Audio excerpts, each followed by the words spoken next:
여호수아 5장. 요단 서쪽의 아모리 사람의 모든 왕들과 해변의 가나안 사람의 모든 왕들이 여호와께서 요단물을 이스라엘 자손들 앞에서 말리시고 우리를 건너게 하셨음을 듣고 마음이 녹았고 이스라엘 자손들 때문에 정신을 잃었더라.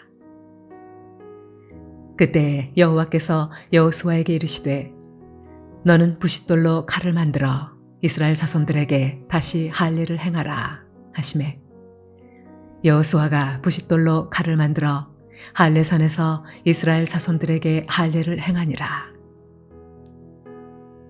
여호수아가 할례를 시행한 까닭은 이것이니 애굽에서 나온 모든 백성 중 남자 곧 모든 군사는 애굽에서 나온 후 광야길에서 죽었는데 그 나온 백성은 다 할례를 받았으나 다만 애굽에서 나온 후 광야길에서 난 자는 할례를 받지 못하였음이라.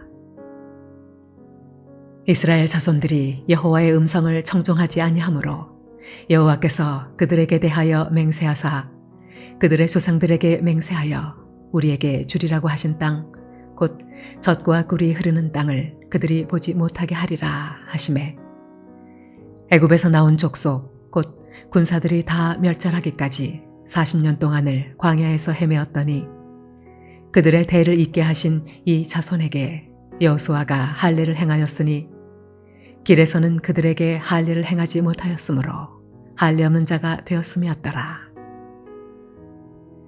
또 그 모든 백성에게 할례 행하기를 마치매 백성이 진중 각 처소에 머물며 낫기를 기다릴 때에 여호와께서 여호수아에게 이르시되 내가 오늘 애굽의 수치를 너희에게서 떠나가게 하였다 하셨으므로 그곳 이름을 오늘까지 길갈이라 하느니라.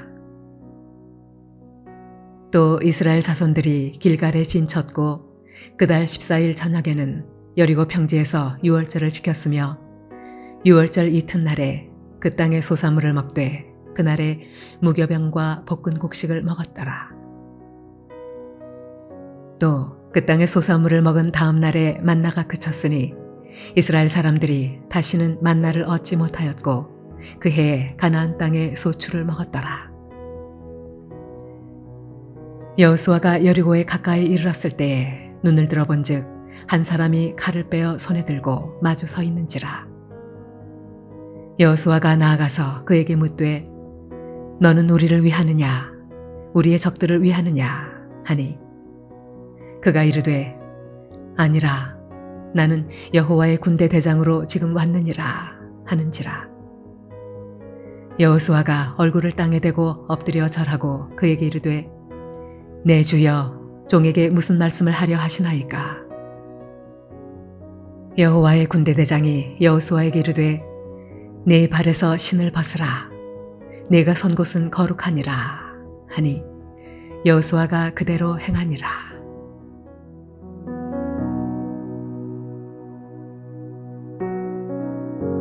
할렐루야. 오늘 하루도 하나님의 은혜 가운데 믿음으로 승리하는 성도님들의 하루의 삶이 되시기를 소원합니다. 이스라엘 백성들이 요단을 건너고 길갈에 12돌을 세운 후에 여리고성의 함락을 앞두고 벌인 행위가 오늘 말씀 가운데 나와 있습니다. 바로 5장 2절부터 9절까지에 있는 이 말씀인데요. 이 내용을 보면 이러한 그 여리고성 이제 정복과 함락을 앞두고 그들이 벌인 그 모습들이 있다면 바로 할례를 행하는 할례 의식과 행위를 그들이 이 앞에서 진행했습니다. 우리가 한번 생각해 볼 것은 여리고성과 아이성을 함락시키고 약속의 땅을 차지하기 위해 이스라엘 백성들이 갖춰야 할 모습들이 과연 무엇이겠습니까? 이러한 모습들은 군사들을 모으고 무기를 수집해야 하는 일일 것입니다. 그런데 이들이 여리고 함락에 앞서서 행한 일은 그것과는 정반대가 되는 할례를 행했다라는 데 우리는 조금 더 주목해 볼 필요가 있습니다. 왜 이들은 여리고성 함락에 앞서서 할례를 행하였을까요? 이 할례가 주는 의미와 교훈은 무엇일까요? 우리는 오늘 말씀, 특별히 이 여호수아 5장 2절부터 9절의 말씀을 통해서 우리가 그 이유와 목적, 또한 우리에게 주는 교훈을 발견해 보는 시간을 갖고자 합니다. 먼저 할례를 이해하기 위해서는 창세기 17장을 먼저 살펴보아야 합니다. 하나님은 아브라함이 99세가 되던 때에 아브라함에게 나타나시면서 그에게 후손의 번성을 약속하시며 대대로 지킬 언약의 표징으로 할례를 요구하시는 것을 우리는 보게 됩니다. 이것은 할례를 통하여 아브라함의 자손들이 하나님의 백성이 되었다라고 하는 이 약속의 징표가 되었는데요. 우리가 이 가운데서 이렇게 하나님과 맺은 약속의 징표에 앞서서 먼저 보아야 될 것이 있다면 17장 1절의 말씀을 우리가 주목해 보아야 합니다. 창세기 17장 1절 말씀의 하반절에 보면 너는 내 앞에서 행하여 완전하라 라고 하나님께서 말씀하고 있는 것을 우리는 볼 수도 있습니다. 이 말씀을 볼 때에 하나님께서 아브라함과 그 후손들에게 말씀하신 할례를 행할 것에 대한 이 명령은 단순히 이들이 하나님의 백성이 되는 것을 넘어서 하나님의 백성답게 구별된 삶을 살라는 것을 의미하고 있다라고 우리는 이렇게 볼 수 있을 것입니다. 하나님 앞에서 하나님의 뜻을 헤아리며 하나님의 영광을 위하여 살라는 것이 바로 이 할례의 행위에 담겨 있는 의미가 되는 것입니다. 하지만 이러한 진정한 의미가 점점 변질이 되어서 신약시대에 가서는 어떠한 부분들까지로 변질이 되었습니까? 바로 할례를 받는 자만이 구원을 받는다라고 하는 것들로 이 할례 의식이 변질이 되었습니다. 이에 바울은 유대인들의 형식적인 이 할례를 지적하면서 로마서 2장 29절 말씀에 보면 마음의 할례를 받아야 한다라고 강조하고 있음을 우리는 말씀을 통해 발견할 수 있습니다.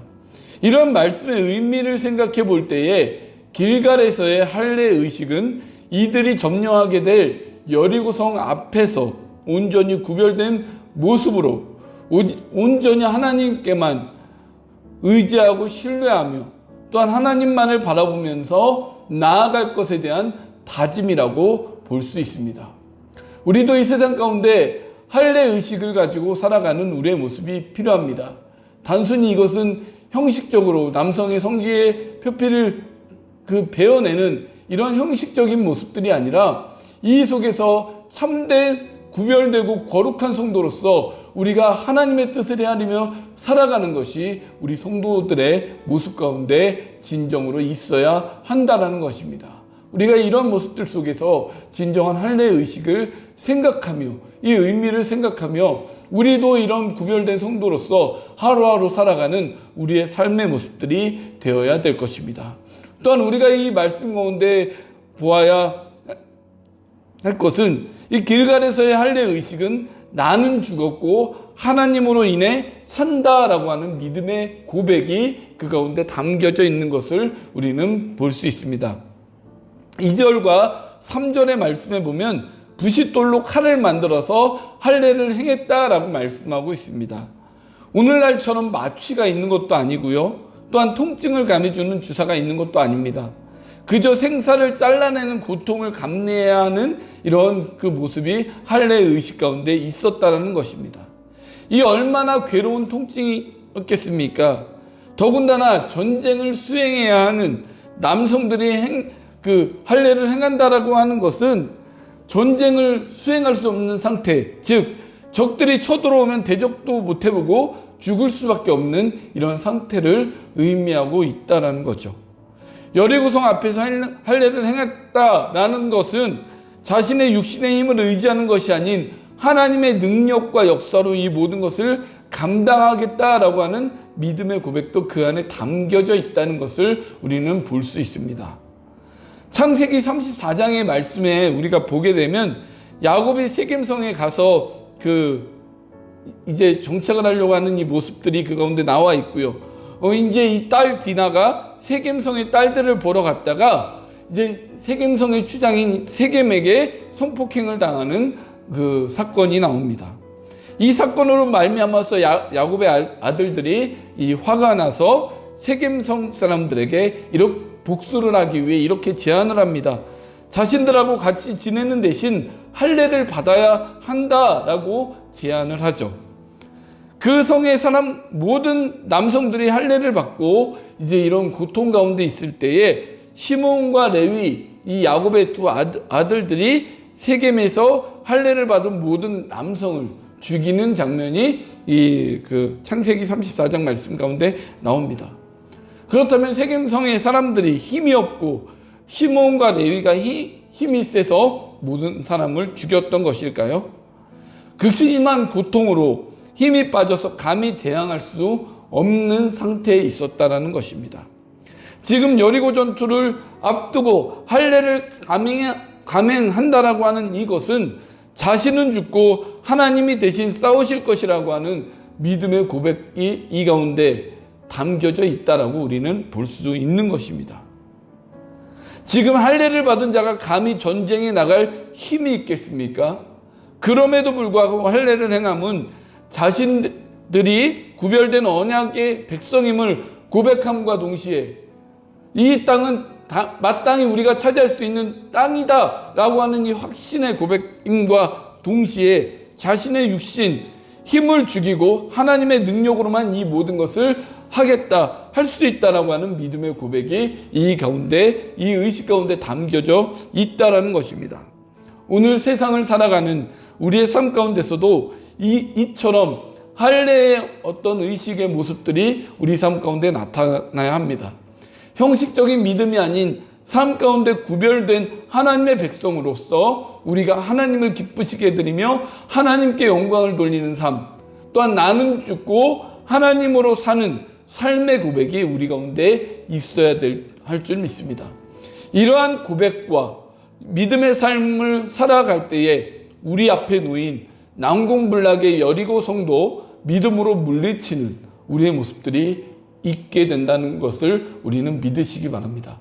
하나님께서 능히 그것들을 물리쳐 주시고 해결해 주실 것임을 우리가 믿음으로 우리의 삶 속에 할례 의식의 모습을 가지고 하루하루 하나님의 영광을 위해 살아가는 우리의 삶이 되시기를 주님의 이름으로 간절히 축원을 드립니다. 기도하시겠습니다. 하나님, 우리의 삶이 형식적인 할례가 아닌 마음의 할례를 통해서 구별된 우리의 믿음의 삶과 나는 죽고 오직 하나님으로만 살아간다라고 하는 믿음의 고백이 우리 속에 날마다 있기를 소원합니다. 하나님, 내 힘으로가 아닌 하나님의 힘과 능력으로 우리가 하루하루 살아가는 삶이 되어지기 원합니다. 그러한 삶을 통해서 하나님 홀로 영광 받으시고 하나님의 영광이 우리 삶 가운데 나타나는 우리의 믿음의 걸음이 되며 삶이 될 수 있도록 붙잡아 주시고 인도하시고 함께하여 주옵소서. 모든 영광 하나님 홀로 받으시기를 간절히 소원하오며 이 모든 말씀 우리를 구원하여 주신 예수님의 이름으로 간절히 기도하옵나이다. 아멘.